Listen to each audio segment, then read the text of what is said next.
Betoonist võlutud ehitusinsener August Komendant on näitus Eesti päritolu konstruktorist, ehitusinsenerist, kes tegi oma karjääri jooksul koostööd paljude tuntud arhitektidega. Komendandist pole meil palju räägitud. Tegemist on tõesti maailma mastaabis väljapaistva inseneriga. Kõik oli väga uhkelt esitatud ja kahtlemata omas näitus rahvusvahelist mõõdet. Näitus oli mitte niivõrd August Komendandi persooni loo keskne, aga see põhiline fookus oli ikkagi nendel ruumidel, mida ta aitas kavandada ja sellel kvaliteetse ruumi sünnil.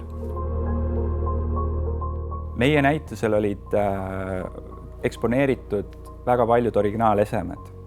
Arhitektuurijoonised on hästi delikaatsed ja ka insenerijoonised on hästi delikaatsed, et kui sa neid lähed lähedalt vaatama, siis esmapilgult nad ei pruugi niimoodi suuremale publikule võib-olla tunduda väga atraktiivsed, aga me tahtsime just neid originaale väärtustada ja selles mõttes see näituse ruumiline kujundus ja ka graafiline kujundus pidid toetama seda mingis mõttes justkui kunstiteostena eksponeeritud originaale.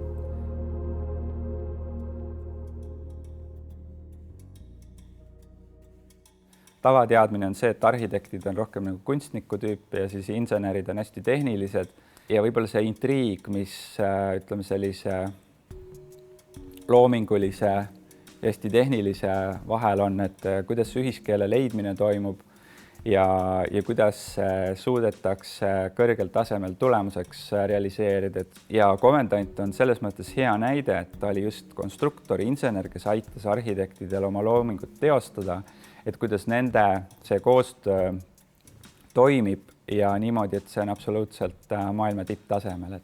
Eriti koostöös Louis Kahniga mitmed projektid, ma ütleksin julgelt, võib öelda, et kuuluvad 20. sajandi arhitektuuri klassikute hulka.